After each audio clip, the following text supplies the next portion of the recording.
A to the K. To the K. To the K.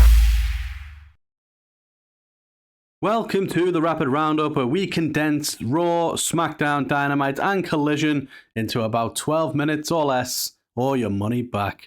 Starting off with SmackDown, The Rock brings back his old heel theme song and gives us a good old Rock concert. He runs down Cody, he runs down Cody's mum, he runs down Seth and the Cody Crybabies in typical Rock fashion. He's just awesome. I'm made up to have The Rock back.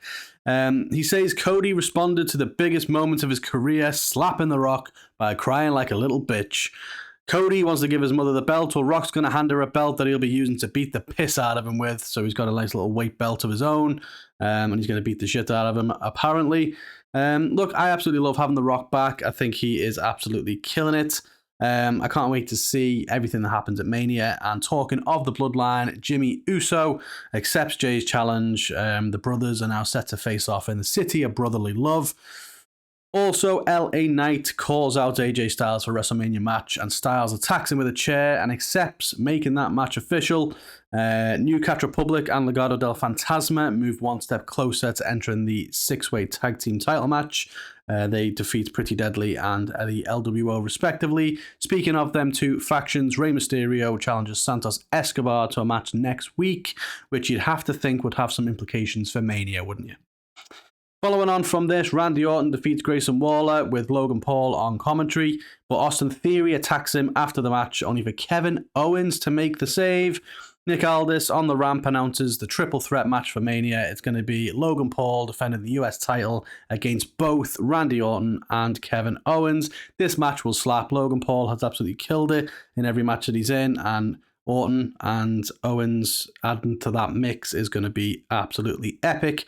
And also, I'm just glad that Kevin Owens got something to do at Mania. I thought he was going to be lost in the shuffle, especially with the whole Sami Zayn progression on Raw. So, yeah, I don't know where it's all going to go, though. I can't imagine Logan's going to lose, but maybe we're going to get heel Orton at some point if Cody gets the job done at Mania. Maybe we'll get Cody versus Orton, and this is the setup for that. We will see.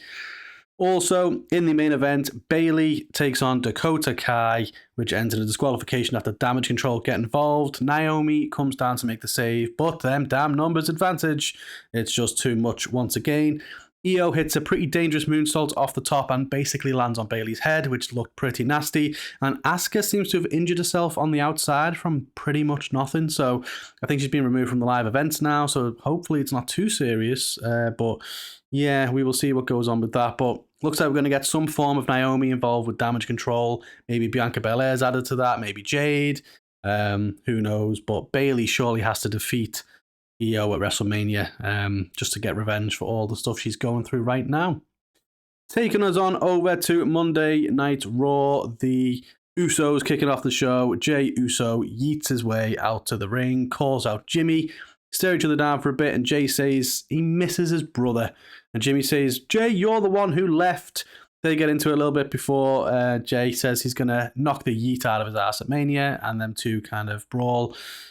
Solo gets involved, and Cody comes to the aid as the Avengers begin to assemble. So Cody building up his little team to take on the Bloodline. But brother versus brother, City of Brotherly Love.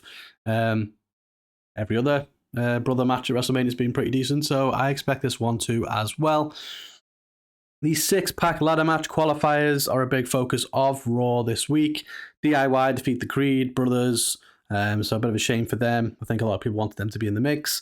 New Day defeated Alpha Academy, and the Awesome Truth defeated Indus Sher, so them three will make it to Mania. Also, Candice LeRae's heel turn continues. She takes advantage of an injured Katana Chance, and Indy Hartwell looks on in shock. So, sure, why not break up that women's tag team since there's so many of them? Cody comes to the ring. He says The Rock isn't a heel. He keeps talking about how he's a heel. He's not a heel. He's an asshole. He said he surrounds himself with yes men, but Cody's going to tell it to him like it is. And The Rock is a whiny bitch. He says he doesn't know if night 2 is going to be a fair fight, whether it's bloodline rules or not. He doesn't know if he's even going to finish the story. But The Rock hasn't been in the ring in a long time. Is he going to bring that big Dwayne energy, or will it be Little Dick syndrome? Paul Heyman Paul Heyman interrupts. The same Paul Heyman who just featured us on his story on Instagram today. So thanks, Paul, buddy. He comes out and he says he carries a message from Roman Reigns this Friday. Roman is going to go face to face with Cody on SmackDown, but not a single member of the bloodline will be in sight. And he asks Cody to also come alone.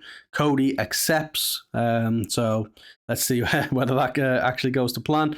Backstage, Cody catches up with Jey Uso. He tells Cody not to go alone. I think, I think some shenanigans are going to go down there. But look, SmackDown looks absolutely huge next week. And I love how it still doesn't feel too drawn out with stuff at the minute. Like we're getting Cody versus Roman in a bit of a stare down. And it looks like The Rock's coming to the Raw before Mania. So you expect The Rock and Cody to have some sort of showdown then as well. So I just think it's a great build all around. And I am hyped for WrestleMania. Sami Zayn and Chad Gable have a chat backstage. Gable says the opportunity at Mania meant more to him than it did to Sami, but Sami kind of loses his shit a little bit, says it means just as much to him. And Gable says the thing is, though, you can't beat Gunther. And speaking of which, Sami and Gunther go to the ring for a contract signing. Gunther runs down Sami, and Sami says he's ended the longest tag team title reign last year at WrestleMania, and he's going to make history again by ending the longest Intercontinental title reign. And Gunther again says, you can't beat me, so keep dreaming.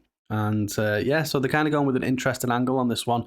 I sincerely hope Gable gets added to it. I'm not convinced because it's kind of like the whole, you need to be ready for him thing. But I'd love it if he got added to it, but we will see. Also, Ricochet got the win over Dominic Mysterio, and CM Punk appears via satellite saying you can't have WrestleMania in Philadelphia without Phil. So CM Punk will be at Mania. Speaking of Phil, the man who injured him, Drew McIntyre, is out next for a verbal showdown with Seth Rollins. Rollins confesses that he is, in fact, a spotlight junkie. Drew says, everything is a joke to you, Seth. You've become a parody of yourself. But Seth says it's not a joke. He's been doing it 20 years. The spotlight's going to be on him on night 1 and night 2. And Drew says Seth's priorities are all wrong. All he cares about is that he makes it to night 2 so he can get the moment he's earned. But then, penny drop moment for Seth. He says, it turns out Drew is a spotlight junkie because he is chasing it because all he wants is to get that moment he never got during COVID. And then ultimately he fumbled the bag before the crowds come back. So I don't know. It wasn't bad, this one. It wasn't the best, though. I think it went a bit wayward with the whole Drew trying to get stop the watch chance and bringing in CM Punk to the mix. And it kind of went off a little bit there. But you got to assume Drew's going to win this. I don't know what's going to happen to Seth on night 1, unless Punk gets involved and then something carries on there. But I can see Drew winning this and then bloody Damien cashing in on him and, taking it away from him again or something. But just another really exciting match on a very stacked WrestleMania card. Main event time, Nia Jax and Becky Lynch in a last woman standing match. Before the match, though, Liv Morgan's backstage confronting Becky, but she says, although you should always watch her, tonight Nia is all hers. So, and she was great match, to be fair. Becky gets the win with a leg drop off the ladder through the announce table. After the match, Rhea comes down for a bit of a face-off with Becky. I'm still curious where Liv fits into all this, because obviously she's got history now with Becky, with Rhea, with Nia. But I'm just interested to see overall how the women's contribution shapes up at Mania, because the rest of the card's looking pretty good.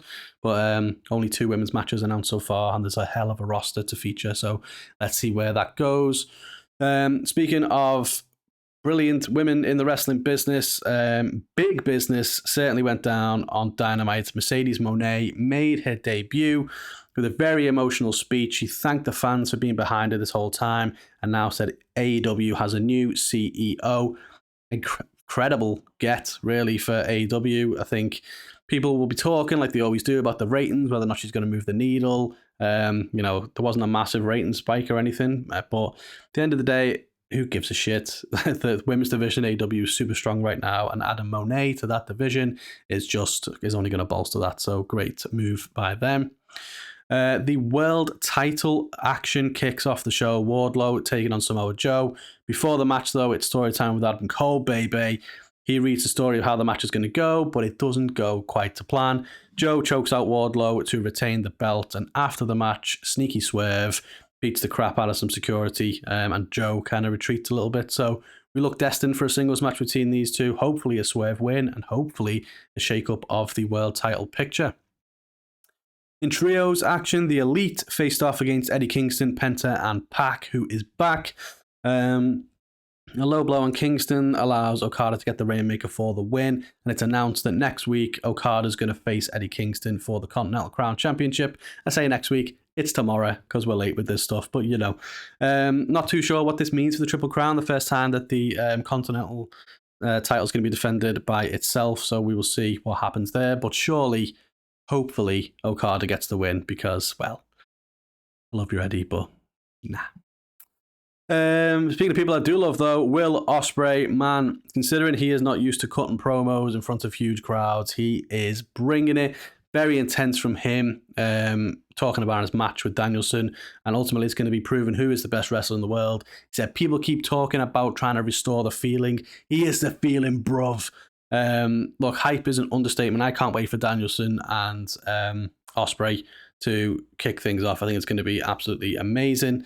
Also, Deonna Purrazzo says she's going to find a partner next week to take on Tony and Mariah May. And that Tony should watch for the shoe because it's headed straight up her ass. So we now know who that partner is going to be. I was hoping it was going to be, because they're going to be in Canada, I was hoping it was going to be some sort of Canadian hero, but we know who it is, and I'm very excited with who it is. So, Jay White, Darby Allin. Awesome as always. Darby continues to be a madman. Hit a coffin drop, landed right on the apron, which looked very painful. Made it back into the ring before the 10 count, but right into a Blade Runner to allow Jay to pick up the win. After the match, Bullet Club beat him down, but the Acclaimed come out to stop them. They help out Darby, but Jay hits Daddy Ass with a chair. And then the Guns take out Max and Anthony, ending the Bang Bang Scissor Gang just before it was about to get good.